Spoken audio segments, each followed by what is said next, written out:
인류가 반긴 부활입니다. 이번엔 무언가를 되살려서 우리에게 도움이 된 것들에 대해서 좀 이야기를 나눠볼 텐데요. 이창용 도슨트. 네. 왠지 약간 지금 상기된 표정인 게 저는 좀 알 것 같아요. 이분의 준비한 이야기가 혹시 저쪽으로 가나요? 바티칸이나.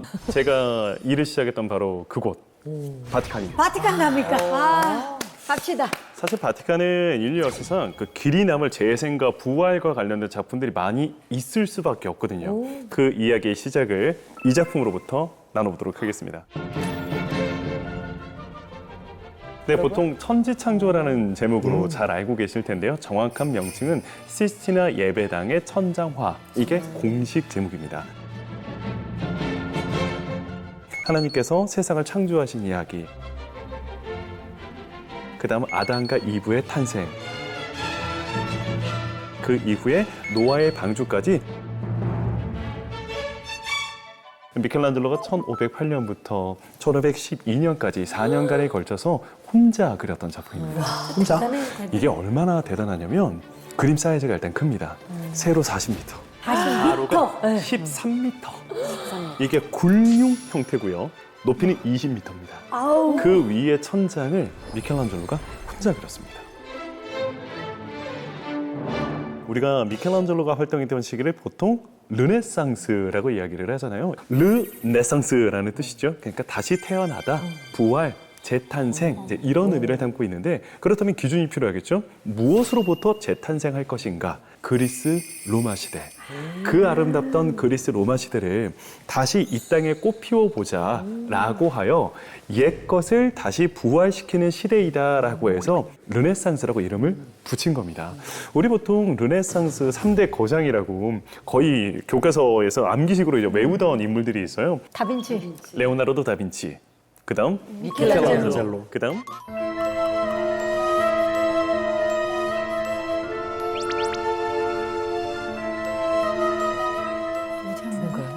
라파엘로 산치요. 회화의 아버지라고 불리우고 인류 역사상 가장 그림을 잘 그렸던 화가라고 평가를 하기도 하죠. 그 중에서도 이제 미켈란젤로 같은 경우는 가장 이 중에서도 예술적인 면만 보았을 때 가장 위대한 천재이지 않을까라고 저는 개인적으로 생각을 하는데 위대한 자라는 칭호를 가지고 있었던 로렌토 데 메디치라고 하는 인물이 이 미켈란젤로를 발굴합니다. 13살의 어린 미켈란젤로를 자기 양자로 삼았어요. 이곳에서부터 교육을 받기 시작했었던 미켈란젤로가 24살 때 탄생시킨 작품이 바로 이것, 피에타입니다.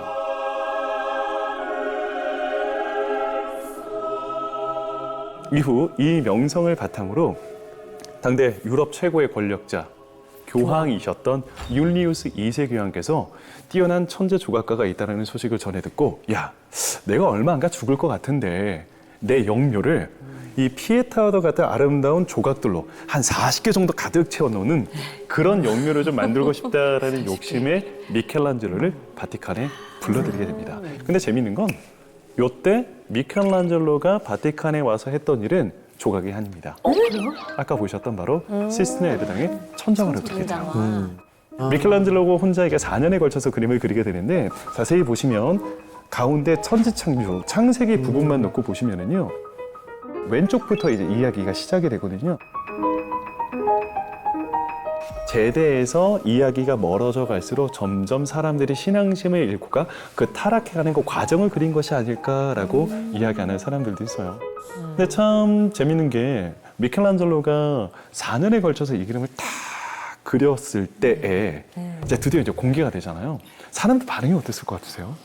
그때 막 환호했을 것 같진 않아요, 처음에. 너무 환호했어요. 에이. 4년 만에 혼자 그렸는데 이게 짜잔 하고 등장을 했으니 다들 천장에 조각을 해놨다고 믿었대요. 그래서 미켈란젤로는 이 작품을 완성하고 나고 일 디비노, 위대한 자, 신성한 자라는 칭호까지 얻게 되죠. 저는 가장 주목해야 되는 부분이 이 부분이라고 생각을 해요. 지금 신과 아담의 손이 닿지 않고 있어요. 살짝 떨어져요. 네.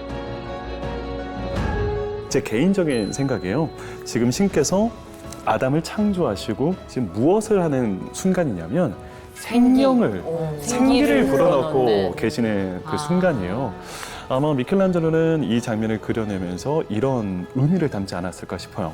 지금 신께서는 인간을 창조하고 인간에게 생기를 전해주기 위해 저렇게까지 몸을 비틀어가며 우리에게 온 힘을 다해 다가오고 계시는데 인간은 거만하게도 손가락 하나 제대로 펴고 있지 않구나. 이 위대한 작품을 통해서 미켈란젤로는 찬사를 받게 되지만 그 찬사의 이면에는 정말 육체적인 고통이 뒤따랐을 것 같아요.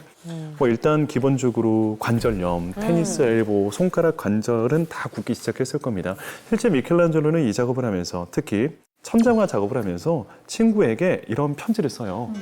내 위는 턱 아래에 짓 눌렸고 내 뇌는 관 속에 처박혀 있으며 수염은 하늘을 향해 자라고 있다. 내 허파는 하프처럼 뒤틀려 있고 내 피부는 축 처져 흘러내리는 것만 같다.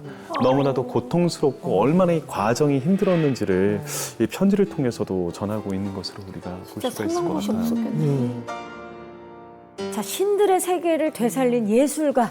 정말 듣기만 해도 가슴 벅찬 이야기인데 박예리 씨 네. 정말 집중해서 들으시는 네. 것 같은데 어떠셨어요? 아마 미켈란젤로님은 나는 신의 선택을 받은 사람이다라는 생각으로 사시지 않았을까라는 생각이 들더라고요. 사명감과. 내 삶보다는 내 삶을 예술에 바친 그런 느낌이 들었어요.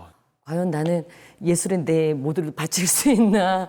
나는 그래도 가족과 함께 행복하게 살고 싶다라는 생각이 이렇게 교차하게 되네요. 그렇죠. 대단한 존경심과 네. 함께 자신을 또 돌아보게 되는 네. 네, 이 이야기가 그런 계기를 만들어준 것 같아요. 네.